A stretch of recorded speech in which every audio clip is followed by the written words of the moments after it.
Tim Gray, welcome to the Lifestylist Podcast. Thanks for having me, man. So it looks like you're somewhere interesting from what you showed me out your window there. Where the hell are you and why? I'm in North Spain, in Lugo. In Lugo, interesting. So that's where you UK people escape to is France, Spain, etc. when you need a break, right? Yeah, it's only an hour and a half away. That's so amazing. It's pretty cool, yeah. That's like y'all's Mexico to us, you know. Or I guess like Aussies, they go to, where do they go? Like the Indonesia or something, right? Bali, yeah, Bali. Yeah. So we all have our escapes where it's less heinous. So last time I saw you, you were sitting in this very room where I'm now recording. We were overdosing on some mysterious, perhaps even experimental nootropics. And recording a little tidbit for another episode of a podcast. Welcome back to this room in a sense, although remote. What I want to do with you, Mr. Tim, is I want to talk about briefly your journey. I know you've been through a real shit show with your own health, which has led you to become this blossoming kind of world thought leader. And I know you'll be embarrassed if I call you that, but you really are kind of one of the pioneers and one of the people that's really bringing a lot of different worlds within health in general together. And so we're definitely going to be ending up talking about the Health Optimization Summit coming up in September, of which I am, of course, a participant. I'm super stoked about that. But just having known you as a friend for a while, I've heard bits and pieces of your story, and I think it's much more gnarly than I probably realized. So take us back to when you were a sickly person who got desperate enough to try and, figure out your own health and take you to where you are now. Sure. I was... I guess a 200-mile-an-hour business guy, building businesses, and didn't care about what I put in my body. In fact, when in my younger years, I even smoked, and that was a heavy smoker as well. Smoking. I would eat. I'm the ex-smoker who likes the smell of cigarettes. Like I'll walk by someone smoking, I'm like, oh God, I miss it. Anyway, carry on. I think. I would eat Chinese takeaways, I would eat pizzas, and I didn't really care about my health at all. In all honesty, I thought people that were sick were just weak. That was a real thing for me back in the day. And it wasn't until I started getting ill. I'd have kidney infections, urinary tract infections, prostate issues and whatnot. It got worse and worse and worse and worse to the point where I was on antibiotics for 3 months. And I was bloating like I was pregnant every day from anything. I couldn't. It got to the point where I feel like I couldn't digest food. I mean, it pretty much didn't seem like I was. And the shattering moment was when I sat down in front of my doctor one day after having problems for about a year, and saying to him, what's wrong with me? And he said, Tim, I can't tell you, and shrugged his shoulders. I knew leaving the doctors at that time, and I couldn't drive at that point. But I had to take matters into my own hands. You couldn't drive because you were incapacitated physically? Yeah, I was just not well enough to drive. I mean, it got to the point where, I feel like I say this very frequently, but I think it's a good indicator. And ill-wise, I didn't even have the energy to hold an umbrella up at one point. Wow. So I got on the train to London when I lived outside of London once, and I couldn't get off the train the other end. I just had to jump back on and go home again. It was just that was how bad of a state I was in. Wow. So what was the first discovery that you made when you started this kind of human research project? You were telling me at one point how you actually had a flow chart on the wall, and I'm picturing kind of a CSI investigation, finding the culprit or finding the villain, and you have all of these sort of threads. It's like when the FBI is going after the mafia. You see in the movies they have this chart on the wall of who's the boss, and then running things. So what did that flow chart look like, and what did you discover as sort of the root causes of what was going on with you? So I kept on having different things popping up left, right, and centre, whether it was infections because of low immune system or bloating because of antibiotics. And I would put down all the different symptoms that I would get and put them into like a family tree style chart on the wall, which I still have one today. And everything always seemed to come back to one thing. Now, the moment I connected it was when I got thrush around a filling in my mouth. And I hadn't been eating hot pizza, and I hadn't been up to mischief, and so there was no reason for that to be there. It just happened to be around one of the teeth where I had a metal filling. So I Googled metal fillings and thrush, and thus the whole world of amalgam illness appeared before me on good old Dr. Google. So I started researching it, reading every book I could, reading every forum post, n equals 1 times, 100, really, just to see what everyone else was experiencing. The doctors just didn't really think anything about. And when I got tested for mercury, I had very high levels of mercury. So, of course, that went into the chart on one point. And every time a different symptom or something was going on, I would research it, and nearly every time it came back to the mercury. It's like the thing a friend of mine, Danny, that wrote the book called The Mercury Diary, said to me is, Tim, you just got to get that stuff out. Now, if you know what mercury does to someone, it really is quite a damaging chemical. I mean, to put it to an example of real world is that if in a school they break a thermometer with mercury in it, they evacuate the school immediately. Like they literally evacuate it immediately. But we are convinced that having it in our mouth an inch from our pituitary gland is okay. That's pretty basic for me. Yeah, that's so crazy. It's we are convinced.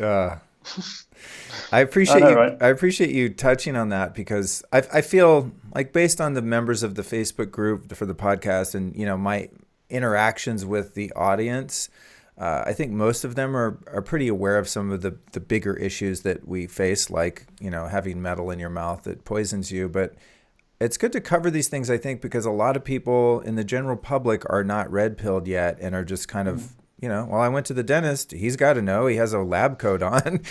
I'm just going to do whatever he or she says, right? And then we find out years later, like, oops, we were wrong about that.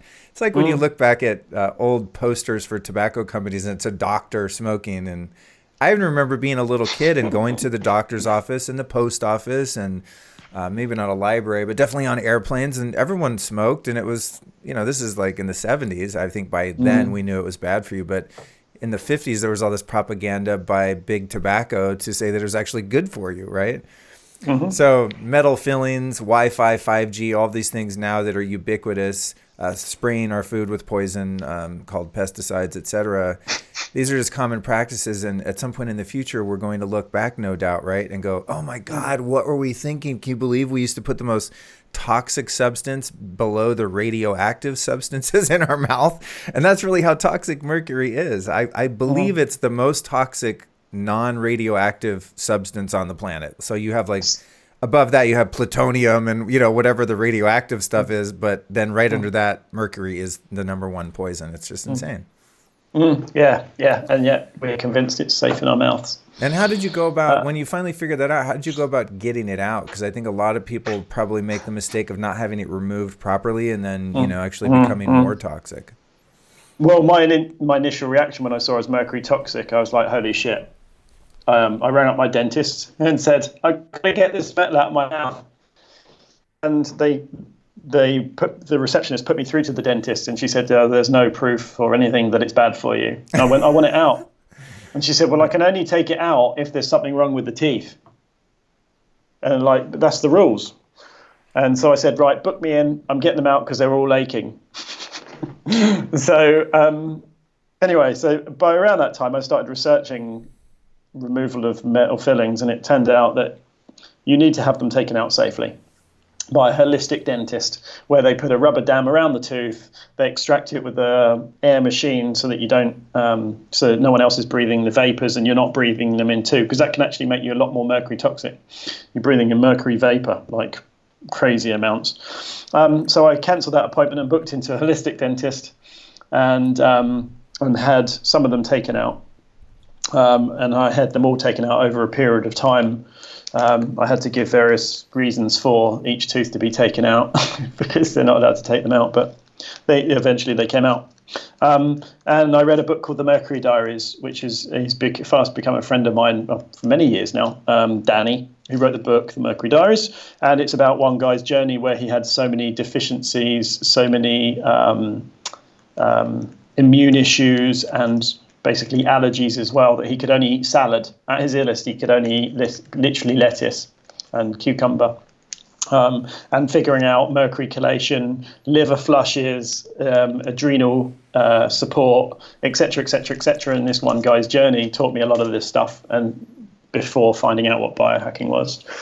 There are various different protocols to go on. There's the Andy Cutler protocol, he was a PhD in chemistry, and he figured out how to chelate mercury using alpha-lipoic acid based on its half-life. So you take a tablet every 3 hours round the clock for 3 or 4 days a week, wake a day or night, basically. So you have to wake during the night. I would wake at 3 o'clock and 6 o'clock and go back to sleep, and then take one every 3 hours. And there's various other chelation agents you can have as well, which half-life is 6 hours. So I was taking a tablet every 3 hours and a different one every 6 hours for 3 or 4 days every single week. So it's pretty intensive, but it really works. And I tested at the beginning and many tests throughout the processes over 2 or 3 years of chelating, if not more, to see that the levels of the mercuries come down. But more importantly, the deficiencies of the minerals in the hair analysis, showing that I had less and less deficiencies because mercury competes for the cell of things like magnesium. So people that are often magnesium deficient and have tight muscles and seem to supplement with magnesium but don't seem to ever have better levels in their cell, it's often because they've got mercury in the cell and the magnesium can't get in. Whoa, I didn't know that. That's crazy town, dude. Did you ever do, I interviewed Chris Shade recently from Quicksilver Scientific, a brilliant guy and an expert on detox, and also have interviewed Dan Pompa, who's another, detox expert. And I was talking to Chris, I'm just referencing that because people can go back if they want to listen to episodes that are, all about detoxing specifically, because we're going to move on from that shortly. But Chris Shade was telling me about some methods of getting metals out of the body. And I asked him about something that I'd done to get my metals out, and that was this L. Ron Hubbard Scientology niacin detox. That you megadose on niacin every day for like 30 days, and you take these certain supplements, and you take the niacin, you exercise, and then you go sweat in the sauna. Did that happen to be one of the things you tried, or did you work with infrared saunas or niacin or any of that? No, dude, I didn't. You're like, I don't do Scientology. No. I think I love Chris Shade. Actually, we chatted at several conferences and along the way. He's actually speaking in London at the Health Optimization Summit. I know his work and I know his protocols very, very well. When someone first brought them to me, I kind of went, no way am I going off piste and doing a different mercury chelation protocol. But when I studied it in true biohacker sense, I realized that actually it's very good. So I tested it, and I found in 3 months that I would get probably over 2 years worth of chelation in the older way by using Quicksilver's protocol. That's the push-catch protocol, actually. Right. And I don't get commissions. I really don't. I just talk about the stuff that works for me and I love. That's it. So the old way is take a tablet round the clock alpha-lipoic acid, which increases your blood levels of alpha-lipoic acid, which helps you produce glutathione, which helps you chelate mercury, basically. But that only approaches the whole bloodstream system. It doesn't touch the digestive system, which can be harsher on the kidneys. Quicksilver's protocol is push and catch. The push has alpha-lipoic acid. For the liver to basically help with bile production, which helps cleanse the liver. The alpha-lipoic acid also collates the mercury from the liver and digestive system as well. And then you catch it with things like charcoal, activated charcoal, or an intestinal cleanse like the silica-based IMD that he has. So that way it attacks the gut first and cleanses the gut of metals that would have been constantly topped up from your metal fillings. And captures it and cleanses it. And people find bloating goes very, very quickly with it, actually. I'm a big fan, very big fan of Chris's work. And I actually haven't heard that podcast. I wish I had now. It came out a couple of weeks ago, and I'm glad to hear that you're a supporter. And I do get commissions from Quicksilver Scientific, so I'll just be forthright about that. I carry his stuff in my store because his supplements are literally, aside from qualia and a couple nootropics, I mean, the Quicksilver stuff is, as far as supplements, is the only stuff I take. And there it is right there. That's Bitters number 9. I travel with it. It's amazing. Oh, that's great. Yeah, his stuff is just so high quality. And I did he's got a detox protocol called the Black Box, which is the push catch thing that you just described. And it's very effective. When I was talking about his verification of the L. Ron Hubbard protocol. It's not something he promotes, but he just said, yeah, it actually makes sense and it will work. But to me, if someone's really toxic and they have, heavy metal poisoning and all the stuff you described, it's like, I would systematically over the course of a couple of years just do all the detoxes you've ever heard of, and just you're going to get something. When I did the sauna thing, the niacin sauna protocol, I tested my metals before and after, and lead was what I was really after. I did have decent levels of mercury, not off the charts, but I had a lot of lead, which hides in your bones, which really sucks. And I did before and after, and I did bring my levels of all toxicity that was measurable down considerably after that month or so. And then I did the Quicksilver Scientific black box either right before or right after. So a combination of all those probably brought everything down by, an average of maybe 30% or something like that, which is pretty good for just a couple months of, not really changing much lifestyle, just adding some protocol. So that's very cool to know. And I appreciate your sharing that, because I know when you're on the other side of something, it's like, oh, it's kind of a nostalgic tale of healing. But when you're in it and you can't get off the goddamn train and you can't drive, I mean, these are a lot of listeners of the show are facing these chronic issues, and they're still in the thick of it. So it's good to know there is a way out. So aside from the working on the chelation, what were some of the other things you discovered in that CSI flowchart of, finding the culprits at the root of some of these issues? Well, I mean, I think it was mainly symptom based. So everything always traced back to mercury. It could be whether or not I'd had antibiotics, which would be further down the chart. Antibiotics because I was getting infections because my immune system wasn't working correctly. And then you're like, well, actually, how do I tackle the antibiotic scenario, which is having probiotics added in, or the right ones, which means getting the right tests done to figure that out. I think I went to, I'm not going to name the name of the college or the specialist, but I went to a pretty significant college hospital in London and said to him, look, I've got all these digestive pains going on. I've got stabbing pain here. I've been on ciprofloxacin and trimethoprim on and off for 3 months, solidly for 3 months, sorry. Should I take probiotics? And he said, there's no proof in that. There's no point. Oh, man. Right. So I went and brought some and I tested it. And within a week, it actually had made a good difference. It was only a small one, but it had made a difference. And using the crappy yogurt things made a difference as well. So, I mean, that was the type of cause and effect. It's like, well, why do I need antibiotics? Well, why isn't my immune system working correctly? Well, what is it that's blocking it? And that was that. So there was many things along the way. Is it a sluggish liver? Is it because my liver's not working correctly? Does that mean that my methylation status needs looking at? So I did a genetics test to see my MTHFR variation. Is it my body temperature is cold? Is it because I'm low in iodine? So let's do an iodine test and then high dose iodine, and all the different things that spiral off as a result. And I've got a list of about 200 different things in total that I have tested and done along the way to get to this point. Do you currently have any health issues that are sticking around that you're unable to fix? Yeah, I guess I have, but different, very different. I mean, I'm going for the 1% now. I'm not going for the 20, 30, 40, 50 or 80% increase. Everyone has something niggles going on, and I think the more body conscious you become, the more aware you are of things that need fixing. Where we put our energy is really what we focus on, obviously. So, for instance, if I now have a headache, instead of just going, I have a headache, let's take an ibuprofen or whatever you call it, ibuprofen over in America. Ibuprofen, yes. Yeah. Advil, that's the word I was looking for. Yeah.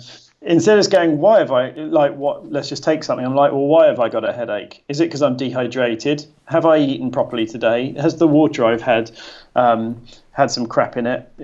What might it be? So headaches I often get or did until recently. And dental issues have been an ongoing thing because of the amount of mercury I had in my mouth. The most recent thing was I had a root canal tooth taken out, which left hardly any bone left in the jaw, and I kept on getting sinus issues. And when the standard system in the UK didn't notice anything, so they just used cream for your sinuses. Then when I got checked out elsewhere, they realized that I had necrosis bone, which is dead bone, and a big infection in the sinuses. So they cut me open, went through to the sinuses, and then sealed me up and used stem cells on me to help the bone regrow. So that was about 4 or 5 months ago. So that's been healing. And as things have been healing back up there, I've had a few things going on from that. But really, no, I'd like to think, I'm 200 miles an hour again, except with a lot more knowledge. Yeah. And your life mission has changed considerably from like, I need to make money to be happy to like, how can I help other people in the ways that I've helped myself?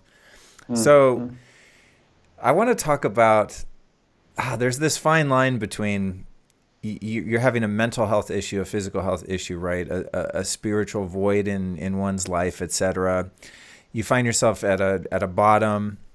So you start climbing your way out and doing research and working on all this stuff. And if it's a health problem, like you've described some of yours as being, there's a tendency to really go just all in and become obsessed with the research and working on your body and becoming very conscious of every little feeling and nuance and working yourself back to health. And in my own experience, and in so many people like you that I've observed, there can be, in some cases, also a tendency to become overly obsessive, neurotic, controlling, orthorexic, like where everything that you do is like all about supporting your body or your health. And, there is an element of fear that comes in. And again, I'm speaking anecdotally here for sure. I check in a hotel, I'm like, too much blue light. I change all the light bulbs. I'm turning off the Wi-Fi. I mean, I'm hardcore. And, like I said, sometimes I'm flexible with what I eat, and then I'm just willing to pay the price. As I told you earlier, I recently crushed, 8 to 10 pieces of full gluten, non-organic glyphosate-laden pizza, and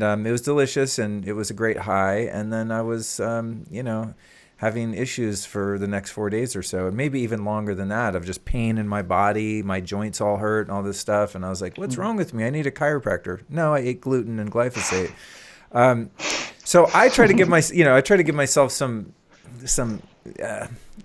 leeway there. It's difficult for me at times to find the balance between taking care of myself and then also not being too controlling and neurotic about it. So in your experience or in your observation of other people that get into biohacking and health, how do we find balance and not be too nuts about it?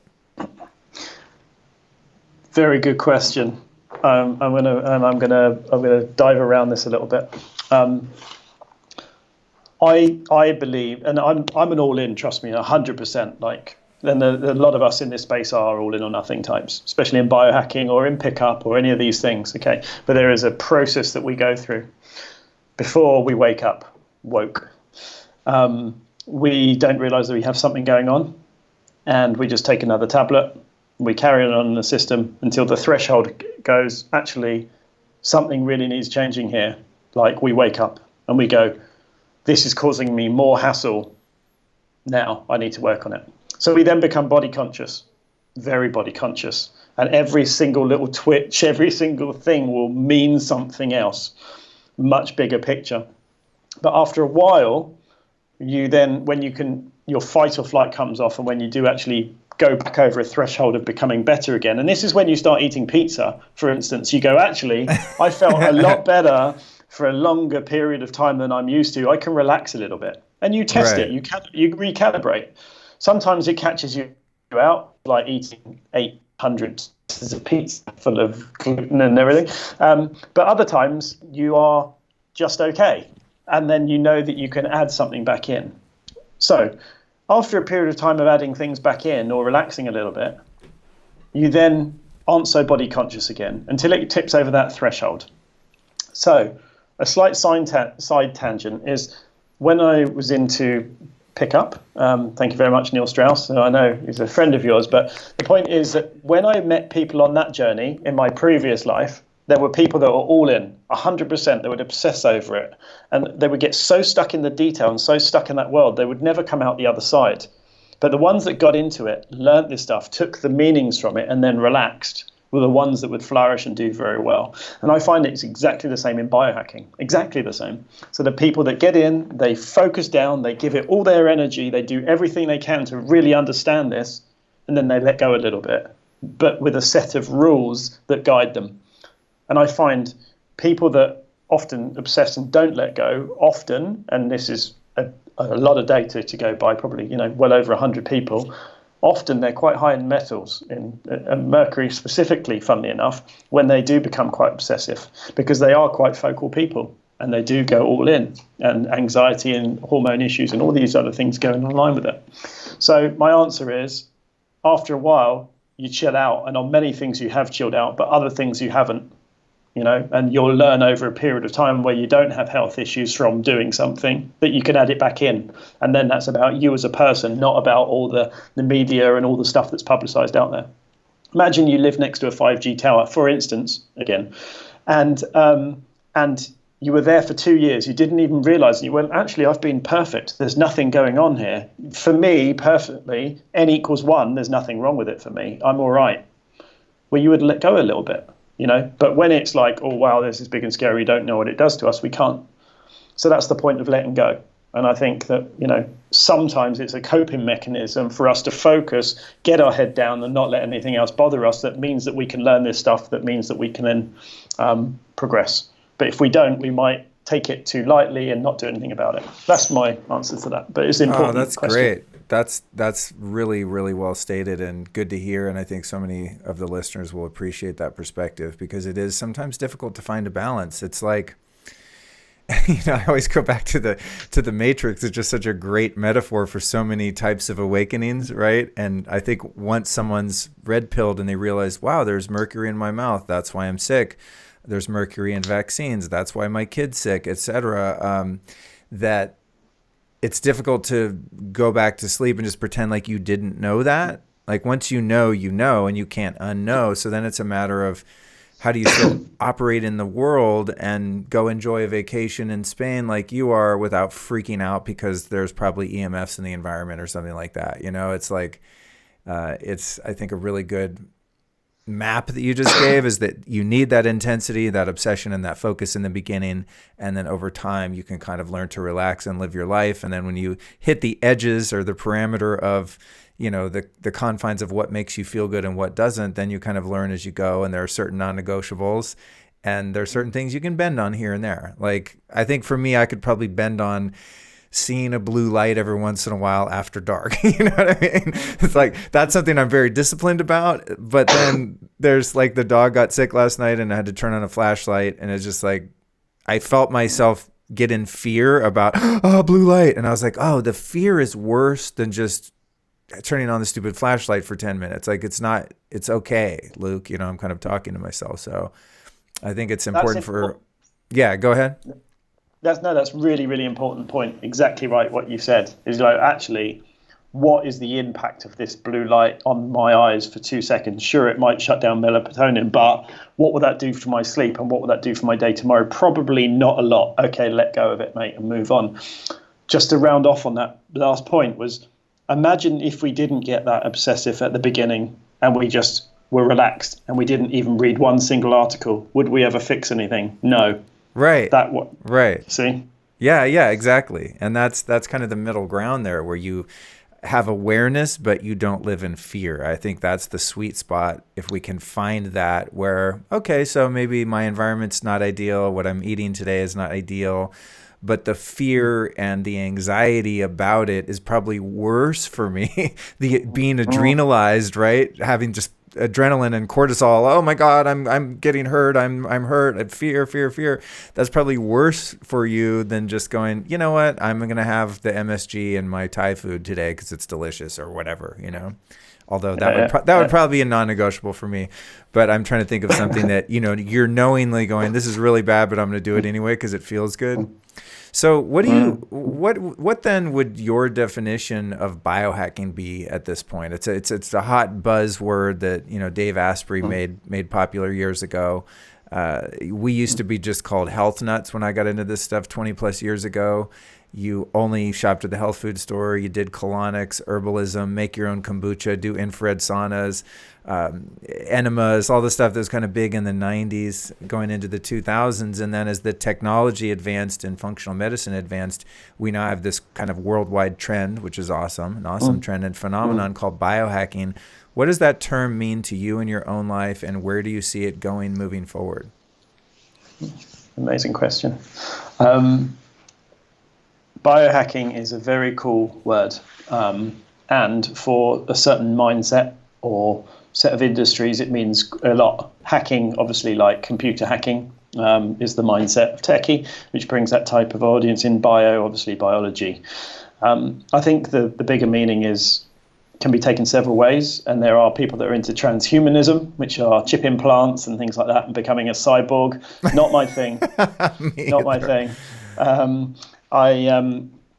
But there's also the mindset of health optimization. I am in it to optimize my health or others around me.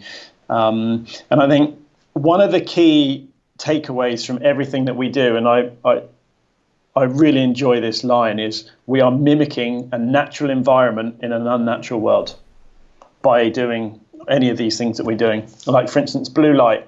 So sad light, for instance, in the morning to reset your circadian rhythm is mimicking a sunrise, or red light is mimicking sunset in the afternoon for healing, or blue blocking glasses to stop technology blue lights so that you don't so that you produce your own melatonin. Hyperbaric oxygen therapy, clean air at a certain amount so that you saturate your cells with oxygen. Grounding. Come on, I don't need to go into that one. All of these different things. Mineral water should have minerals in it so that we're hydrated. And now we're drinking tap water that's dead water. Every single thing to do with biohacking, whether it be an NAD injection to help speed up processes to help your mitochondria, or whether it's going on a sunbed to give us a tan, these things can be classed as a biohack if it is working towards health optimization, in my opinion. So it's using the technologies from the world today to mimic a natural environment in an unnatural world. Blackout blinds, another example. The barefoot shoes, another one. The list goes on. Like, try and break that. Yeah, I think I didn't even realize that you had the exact same mirrored perspective as me, but I think in my world, it's very similar. I see how disconnected we've become from our natural life way as a species, as human apes. I've learned so much from my friend Daniel Vitalis, who's talked a lot about for many years our domestication. And at the beginning of agriculture, so began the fall of man, truly. And now we're just cascading into the depths of hell in terms of, our disconnection from one another and the human connection, and that the power of love and just human touch and community and all of those things that many of us are disconnected from now, and also our environment and all the things you just mentioned. And so it's like because our environment and our life way is so unnatural now, I think with biohacking, you have to swing the pendulum to the other extreme and do all of these other practices that wouldn't be necessary if your gene pool wasn't completely wrecked from the past 5 or 6 generations, or going even way further than that, right? So it's like people talk about the benefits of a paleo diet. That's great. Well, what about a paleo life, a paleo house, a paleo car, a paleo office, paleo air, paleo water, Paleolithic, right? So going back pre-agricultural revolution and, of course, industrial revolution. Or you could call those revolutions almost de-evolutions, actually, more accurately. So we have to do all these extreme things just to be at the baseline of almost normal, or almost living as a natural human would live. Incorporating movement into your life. Like, we have gyms because we don't have to build a freaking mud hut anymore. You know what I mean? Yeah. Like high intensity training is a classic one. Running after an animal to kill it so you can eat today. Right. The funniest one is I was sitting down with a couple of friends of mine discussing, and I was like, why do we need to take so many probiotics? Why do we need to eat kefir and all this stuff? We shouldn't be tipping all this stuff down our throats. But we need to. Why? Because we would have picked vegetables and left them in the side of our cave for a few days, or we would have killed an animal and it would have rotted for a few days, and our gut bacteria would love it as a result. It would flourish. Now we're having food that's in a sterile fridge. This is why we need to do it, and it always comes back to this. So I noticed all the pictures you share on Instagram all the times of these amazing houses in the middle of nowhere. One I remember was in a cave, like with a glass ceiling, and it's just like, this is amazing. And it's like, but when we're in a city like London or LA or wherever, and there's EMFs and cell towers everywhere and whatnot, using a Faraday cage is a biohack because it's mimicking nature again, using technology. So I mean, it just comes back to this every single time. Wim Hof method, jumping in a cold pool. Well, it's because we didn't have hot showers to wash in every morning. Right. This is where it should be. Right. Why do we love being on the beach in the sun? We're grounding out. It's like people go, I just relax when I'm on the beach and I just feel so good. Okay, do it more. Number one. Number two, why? Because it's good for you. There's science behind all of it, and yet we're called, we're all a bit crazy for doing this stuff. Except for where it's exactly quantified. Did you use hyperbaric oxygen as part of your mercury chelation or journey back to health? I know that you at one point had a clinic in the UK doing that. It's something I've not really covered on the show, but I've experimented with a bit over the years. What's your take on that therapy currently? I love it. I really do. But it comes to the point where your body is saturated, and I don't think we need to use it ongoing. If you're breathing properly, if you're practicing breathing techniques and you're mindful of how you breathe, then you don't need it. But at some point, for instance, let's put it this way, if you've got zero oxygen in you, you got to get some in you quickly. Okay. Now imagine you're starved of it by 20% for whatever reason, posture issues or lung capacity or whatever. You want to get it back into you quickly. So hyperbaric does that, and for a lot of sick people, it works very well. It's very well documented with diabetic foot wounds because it helps the body heal where it couldn't get oxygen, blood flow to the area, and it's documented for a lot of good things. So it's good to top your body up or get shit done very quickly, but really it's about being mindful of your breathing. It's about having the right life and the right environment and making changes, not always relying on technology. I think it is good for, I used it for 2 years, from once a week to, in some cases, 7 times a week, especially after I had an operation and I needed to heal quickly. I healed from a 3-month wound in 3 weeks using that and red light. So I love it. I really do. But after a while, you don't need more. You just need to be mindful of things. What about the different types of chambers? A lot of at these health conferences, you'll see those vinyl inflatable tubes, which I never liked just because I don't like breathing in vinyl vapor. Vinyl is one of the most toxic substances on the planet. You don't want to have vinyl in your life if possible. But then I've heard from experts in the oxygen world that those little blow up ones aren't very effective and that you need like a proper chamber that's, metal and glass and is highly pressurized. What's the difference between the different oxygen chambers? I'm curious. I'm a big fan of it. And I think people like Dom D'Agostino and his work with the ketogenic diet and hyperbaric, mimicking the two, or bringing the two together, has been incredible. I've always been in the mindset that the vinyl ones are body bags, and I think they're horrible. But there is a new generation of them coming out now, definitely, and I think they're much more affordable to have at home if you need them. I prefer the hard chambers myself, personally, and that's what I brought for the clinic. They go to up to 288 atmospheric pressures, whereas the bag versions, the body bag versions, go to 1.2 or 1.3. Certain things change at the higher pressures, but I think for most part, when it's just for biohacking, 1.3 is enough to get shit done. The harder monoplace chambers are definitely my preference if I could have the choice for one at home. However, We actually have a hyperbaric company coming to the summit in London in September. Some very nice new generation ones, actually. Oh, great! I'll be hopping in that immediately because that's one of my. That's one of my. There's going to be a queue. Oh yeah, I know. Dude, give me VIP access. Come on. But oxygen chambers are one of my favorite biohacks for travel. Like, if possible, the minute I get off a plane, I go jump in one and go get a vitamin IV, preferably do the IV, then the oxygen chamber. And it's like you're a new person afterwards. Amazing. You've talked to me about something called proteolytic enzymes before. I'm just going to throw out some random shit here that I've been wanting to ask you about. What are those and why'd you do that? Well, for me, this is beautiful, like, nicely brought in there, because proteolytic enzymes, well, mercury stops certain enzymatic reactions from happening.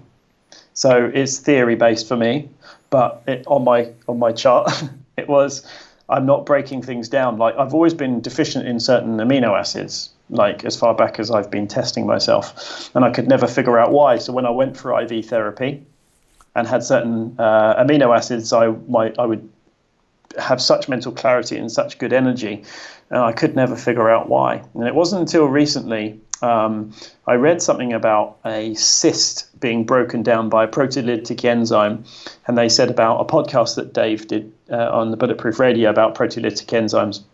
So I had to listen to it, and then I started exploring. And I realized that there's something called proteolytic enzymes, which are systemic enzymes that break proteins down, first of all down into peptides, and then down into amino acids. Now, amino acids are fundamental building blocks for our body, and without them, we don't repair.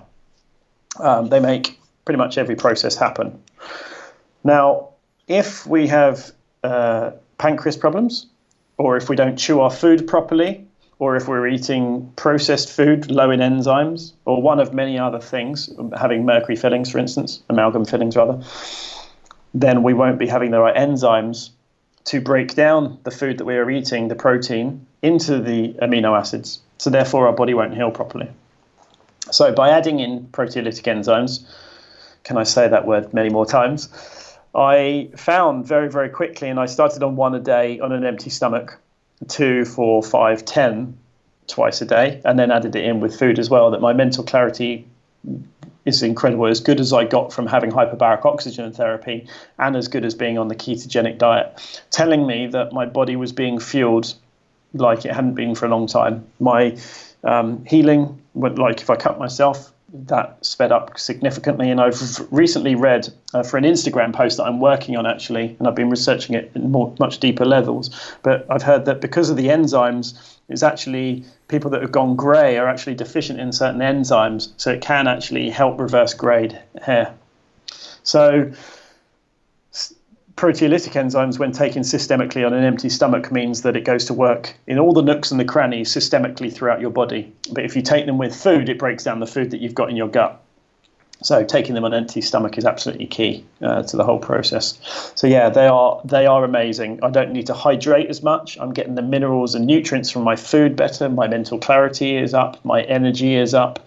And I truly feel the best I have ever felt now, ever since adding these in, and I've gone mega dose and tapering it back down again. Really? And do you have a brand that you would recommend so that we don't waste our time on Amazon buying some rice powder or something? Yeah, there's one by Doctor's Best on Amazon, which has a slightly different range of enzymes in it, but there's also bio-optimizers as well. Now, I heard about those on the Bulletproof Radio and have tested several different ones, and I find that the bio-optimizers ones, I carry them with me when traveling. Oh, this isn't a plug. Dude, I take those all the time, but they sent me some, but I take them with food. Because I'm like, I never thought of doing it systemically on an empty stomach. Yeah, Okay. they're great. They're great. So Masszymes, they're called. They also do a probiotic as well, which you can take at the same time, which actually is a non-colonizing bacteria that helps push out bad bacteria as well. So I find that if you're breaking down just take it one step back. Cool. This is great. Around a bacteria or a virus sits a protein. So biofilms have proteins. Bacteria have proteins around them. There is a specific name, and I can't remember the exact word, and I'll tell you because I've got it on my screen right here. Where are we? I'll come back to that in a minute. So basically, proteins are around bacteria and viruses, and when you take proteolytic enzymes, they break down proteins. So therefore, they are then exposed for your immune system to deal with. So it's really good for immune systems, apparently. It's very good for many, many things. This is, for me, in terms of the chart of mercury, which is why I got excited when you asked me about them, is because, sure, mercury may be the cause, but why is it causing deficiencies? And why, what is it stopping? And enzymatic reactions are one of those things. So you can almost bypass chelating mercury for partly, in my opinion, by having the enzymes, and then you can deal with the mercury, which means you can then remove the enzymes later. Wow, that's super cool. I'm glad you got me stoked on something I'm already taking, but maybe not in the optimal way. But I like their products, the bio-optimizers. Those probiotics you spoke of are awesome too. Anytime my digestion is wrecked because I've cheated and thought I could get away with it, that brings me back into balance pretty fast. So that's cool. I'm gonna, if I don't have those on my site, I think I'm gonna put them on there because it's hard to find good probiotics that actually work. And also there's so many different types and brands of enzymes. I'm always like, I don't know which ones actually do it. So that's very cool. I recently started taking a probiotic by Just Thrive, which is a spore-based probiotic that has been transformational in terms of my gut health. Amazing stuff. So really good to know. When you were talking about the amino acids, I always figure, well, I eat enough meat and I take the the collagen powder. I take the gelatin powder. I throw them in my coffee and smoothies and stuff. So they have the amino acids. In my very rudimentary understanding of why they're necessary, I didn't understand that they were related to mental clarity, which is really good to know. How might someone who is plant-based or vegan get amino acids in the proper doses and the profile that's necessary to stay healthy like that? Is that even possible, or would they have to supplement? Yeah, well, this is a great question. Again, whey protein is a more complete protein because of the amino acids that it's made up of in the ratios that it's made up of. And so obviously a protein is a set of amino acids in let's say 21 is correct, I believe. So pea protein has 18. I think hemp protein has 17 amino acids. So they're not complete proteins. You can actually stack them so you have a full, well-rounded amino acid profile within the proteins that you're eating. The thing is, it's about the ratios. So whey protein is good. It works for a reason, but some people are obviously lactose intolerant. Well, actually, the masszymes actually have the right enzymes in it to break down the dairy so that you don't get the farts. And, Dude, last night I had some organic dairy ice cream, and I took a handful of those enzymes, and I did pretty well. Yeah. Yeah, but I mean, it would destroy that opposed to you destroying the room. I mean, this is so you can stack vegetable-based proteins definitely, but you looking at the ratios of the amino acids can be quite tough. But the thing is, if you haven't got the right enzymes in the first place, you're not going to break all the proteins down into amino acids in the first place. So adding in the enzymes on an empty stomach means that it goes around and clears up everything in the system, and then adding them in with the food as well means that you're breaking down the food as well. So therefore, you haven't got anything lingering around, and you're breaking stuff down, fueling your cells on the any deficiency that you may have. I found it to be excellent. I really have. There's one brand that I use, the only brand I use at the moment for green protein, and that's by Nuzest, because it's so clean and well sourced.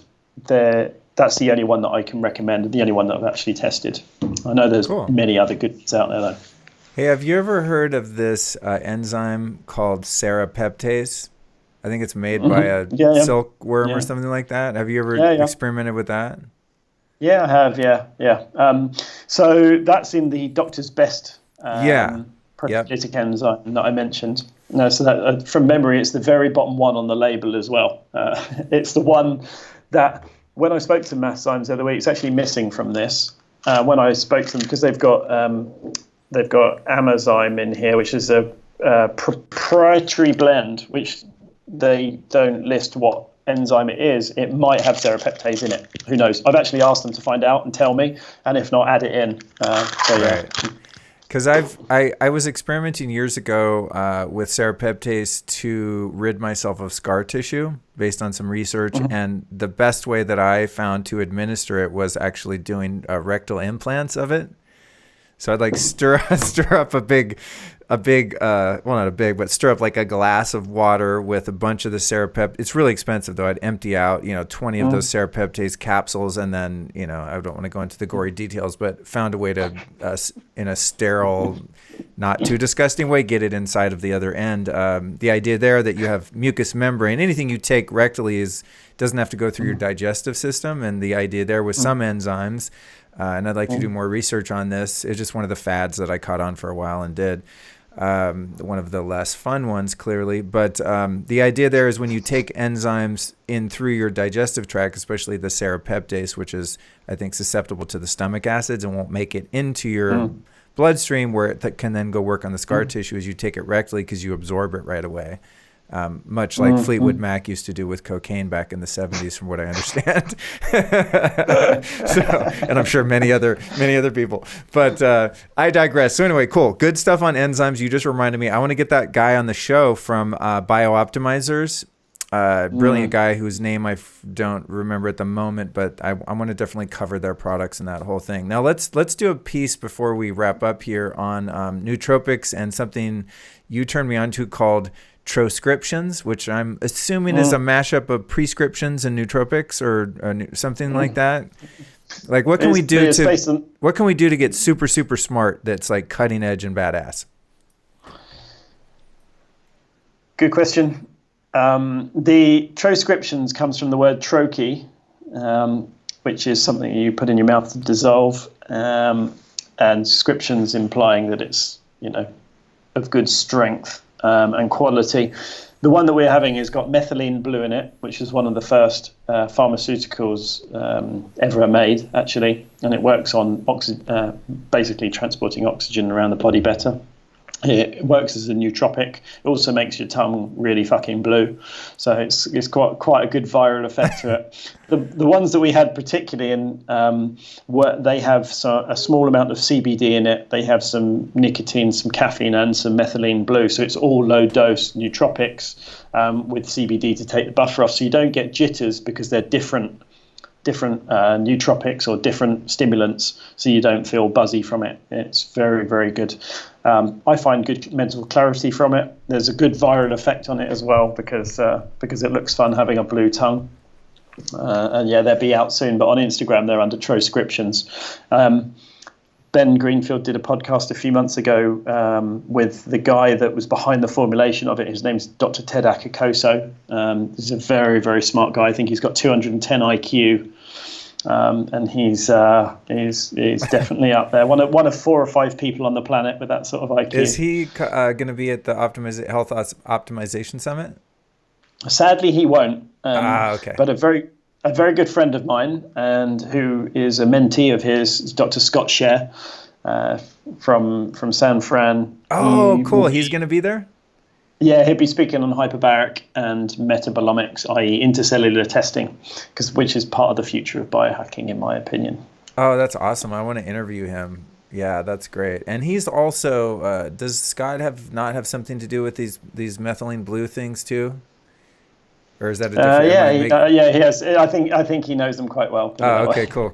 Okay, I'm always trying to connect the dots because I meet so many people that do so many things. I'm like, wait, was it that guy that did the thing anyway? And so this Troscriptions, though, they have an Instagram account. Are they for sale publicly now, these things? Not yet. Okay. No, they've been working out the packaging, the branding, that, and the other. They've reached out to a few people in this space, generally influencers or whatnot, and now they've kind of got the word on the street, and everyone's loving them. Yeah, you gave me every time I see you, I'll, and I feel bad. I'm like, can I get some more of those? And you're so generous. You always give me like half your pack. I'm like, dude, I 1 or 2, and you're like, no, take them. And then I burn through them in like 2 days. But these these little methylene blue things are freaking amazing. I can't wait till they come out. And personal heads up here, if you want to give them my information, if I qualify as an influencer, I'd love to work with them and help spread the word and get my hands on some of those damn things. All right, so let's move into what's happening coming up here for the Health Optimization Summit. You've done something super cool. I am shamelessly going to promote this event because I'm super, super stoked about. I mean, even if I was just going as someone in the audience, I would be pumped and wanting to talk about it. But the fact that I'm participating, I'm really excited and grateful that I'm having that opportunity. But I think what's really interesting about it is you've worked with Bulletproof Upgrade Labs, who are these behemoth, obviously, in the health space, and then also Paleo Effects, which is another massive company and event in Austin, Texas. And those two worlds have not really collided. I think there's crossover in terms of the audience and some of the speakers, but as far as I've seen going to health conferences for all of these years, I've never seen like two giant, influential companies like that come together in union. And somehow you've managed to kind of create this global summit called the Health Optimization Summit. So how did that come to be? What's different about this event? How does it compare to other things in Europe or that have happened in the UK, America, et cetera? Give me like the whole spiel on this thing. Yeah. Okay, cool. Thanks, mate. Biohacking is a cool term. I love it. I consider myself a biohacker, but unless you understand what it means nothing. And I remember one day when I said to my mum, I've created a meetup group in London, Mum, and there's 500 biohackers in it. And she said, "What's a biohacker, Timothy, darling?" And I was like, it's someone that optimizes their health using data and technology and the newest stuff out there and blah, blah, blah. And I just like, oh, my God. And then I met with the guy that runs Kinton Hydration brand. And I said, oh, you should come along to a Biohacker London meetup. And he said, what's Biohacker? And I explained it to him. And he said, if only I knew that. He said, that would be really interesting. I said, yeah, there's a biohacking conference. There's this, there's that, the other. He said, oh, my God, I wish I knew. It's like, okay, this has to change. Like, I got to change this. So I listened to everyone I spoke to, made a note of all the different words that popped up, and health and optimization always came up, and it's the goal-focused word. So really, health optimization is to bring awareness to being able to optimize your health using data, science, technology, and bringing in health, fitness, medical, wellness, nutrition, biohacking, paleo, keto, all of the different mindsets, including the vegans, into one place for the first time ever and say, look, we're all really smart people. Why can't we use our heads together to fuel health? Veganism might be right for someone right now for a period of time, or keto might be for a period of time. And like having these people actually talking through can actually fuel better health. If my mum gets ill, I want to know how to fix it. Well, there's millions of people out there like me that just aren't in this space. They don't have access to that. So I wanted a summit that brings all of these people and these things together for the first time ever. So I've been calling in favors around the world saying, look, I really want you on board. Please, please, please, please, please come and share your information. The content's been really well curated. So I've looked at the fundamentals, which is kind of like hydration and sleep and oral and dental, oxygen breathing, sunlight, grounding. Even we've started looking into the peptide side of things and the mercury-laden side of things, and everything together to a curated event with only the best speakers, the most well-known speakers, the most up-to-date advancements, so that everyone can come together and build a community of people that are like getting to know you. Luke, has been amazing because you're such an amazing guy, and as you come across on the podcast that I've listened to for so many times in the past, you are really truly this guy, and this industry is full of people that are wanting to share this knowledge and help people be healthier. And that's really what I wanted to do, is build a community and the summit and then centralize it in Europe to conquer it once and for all, to say, look, let's fuel change. That is everything. That's awesome. And I've noticed, because I keep my eyes on these type of conferences and stuff, that I still don't know if you call the UK part of Europe. I just still don't consider the UK Europe, but let me just do that for the moment. To me, there's like UK and then there's Europe, right? But anyway, that's a whole political conversation perhaps. But I've noticed on that side of the pond, let's just say, there's the Helsinki Biohacking Conference. There was one in Stockholm. There's been, a couple little kind of subcultures, but you don't really have like as far as I can tell, the big health conferences over there like we do here, such as Bulletproof, or one that I went to for many years that David Wolf was part of, called the Longevity Now Conference. I mean, there's 2,000-3,000 people in there a few times a year. These are huge conferences. They're very well attended. And I haven't really seen that happening much over there. Am I just not in the loop, or is this like what you're doing a bit groundbreaking in terms of bringing all these worlds together and it not being in the United States? A bit of both. There is the Biohacker Summit guys from Helsinki, and they've done very, very well, very quantified biohacking. There is fitness, there is nutrition, there's all these paleo and keto and all the different conferences, but they're all disjointed. You have to research and know which one to go to. I wanted to bring them all together and say, look, it's very similar theme, very, very intelligent people, and let's bring the smartest minds and the biggest names from each of those together. So Europe's never had it like this, but either has America, other than Bulletproof. Paleo is a branch of biohacking, in my opinion, but it's a mindset as well. And I think the reason why I asked to partner with PaleoFX and with Upgrade Labs as well is because I felt like these two worlds needed to come together, and I didn't want to be biased towards one brand. I wanted everyone to know that, hey, look, we're out there to make a change. So yeah, no, it's never been done like this.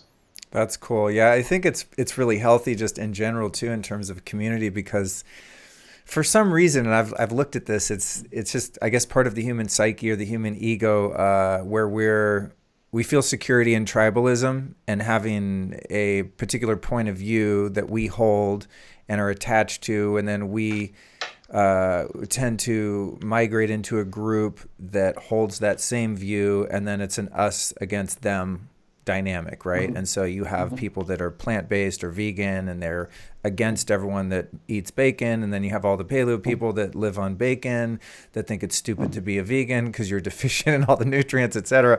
And then you have like the bodybuilding side of fitness, and then you have the functional movement side of fitness that doesn't like the bodybuilding side, and it just goes on and on and on. And I think that we all do really have a lot to learn from one another. And I've had people, obviously, from all walks of life and all different belief systems on the show in terms of lifestyle and diet recommendations. And I think there's value in each perspective for the most part, at least, as you said, at a different time in your life. So I just want to give you props for it's like you're the UN of the UN of health kind of now, I think, is what you're building. And it'll be really fun, perhaps even, and you might have already thought of this, so forgive me for being presumptuous and thinking that I have a new idea, but I would like to see personally some of these people like in a panel where you have someone that's says, eating animals gives you cancer, and then you have someone who's like the carnivore diet saying, no, it cures cancer, and like, let's have an adult friendly conversation about some of these ideas, because I find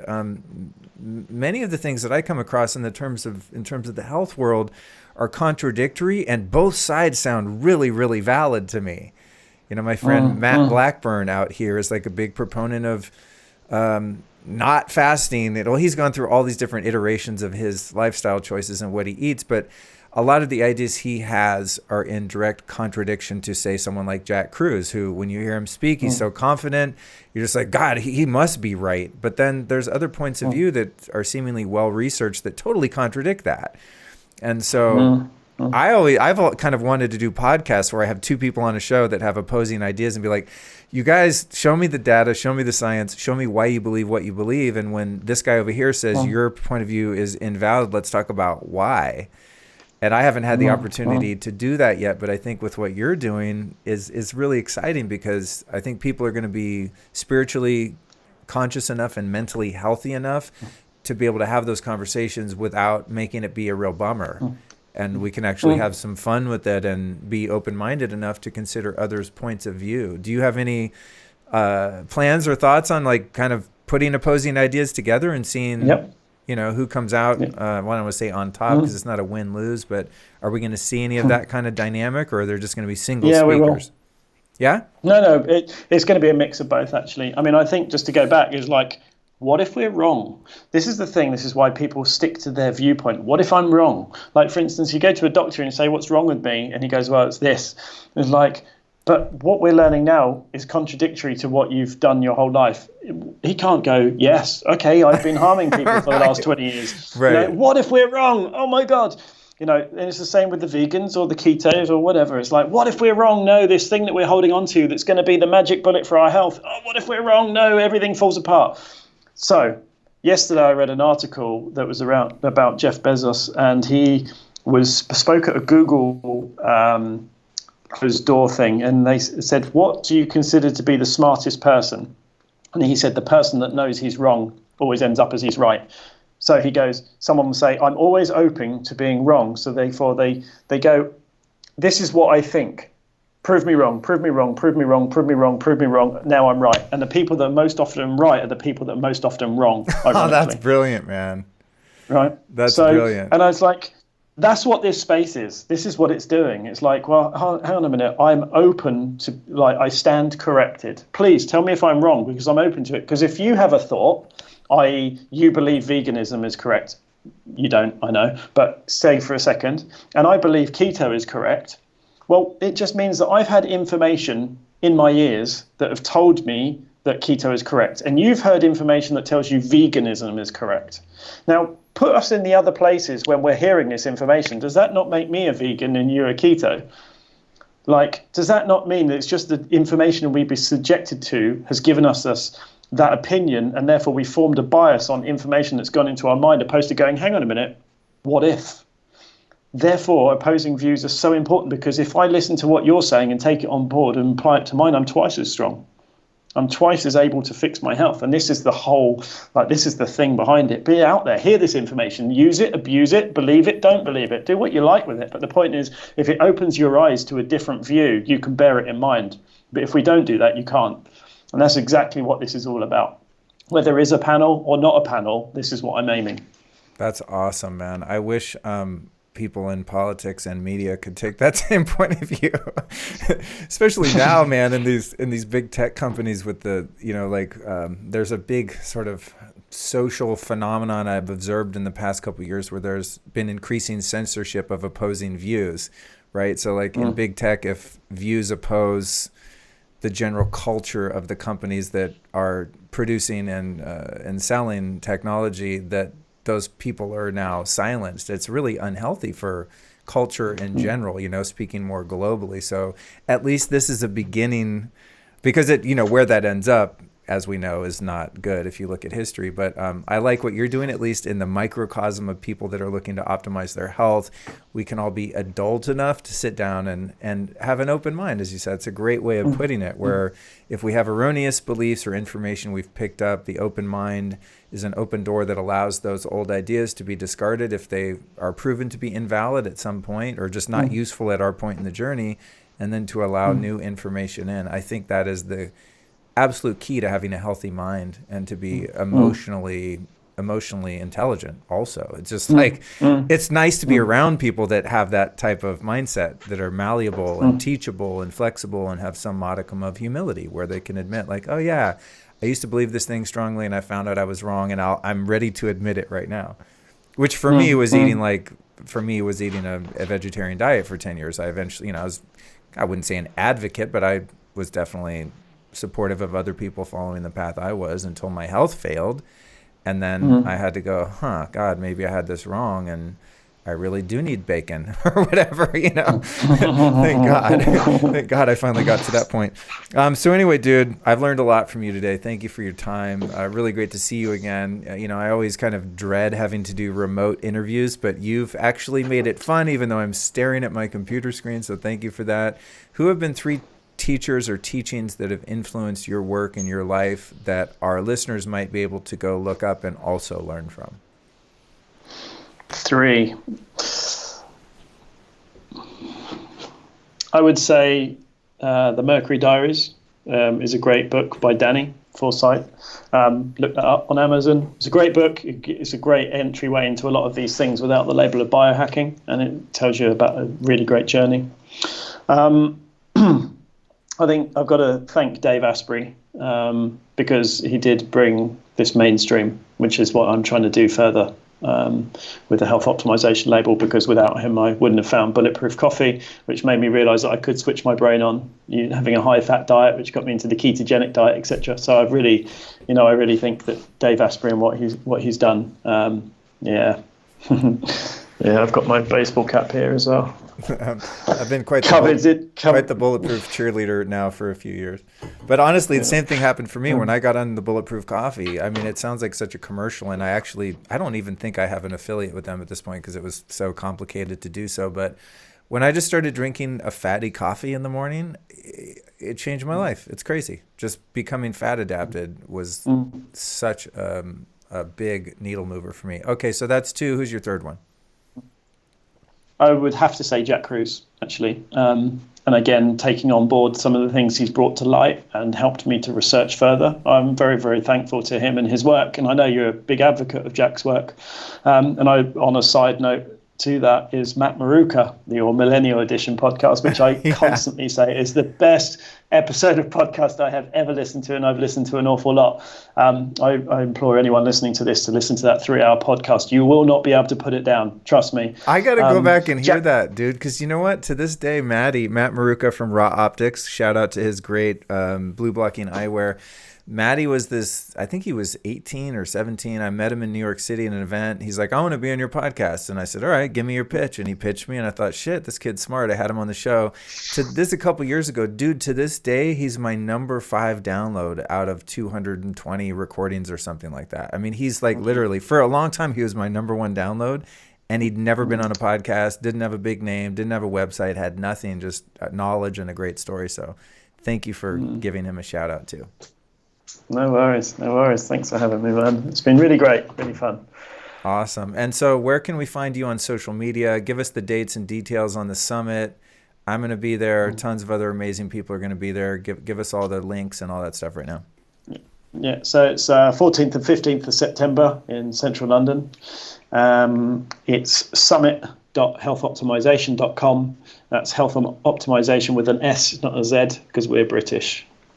I've had to explain that to many people on my team because every time we post about it, it's spelled wrong. And I'm like, God damn it. Spell it right. Yes. Or spell it wrong, I should say, because we're over here. So please spell it wrong, team. Yeah. And what about you, personal Instagram, all that stuff? Yeah, so I'm on Instagram. I'm Tim Biohacker.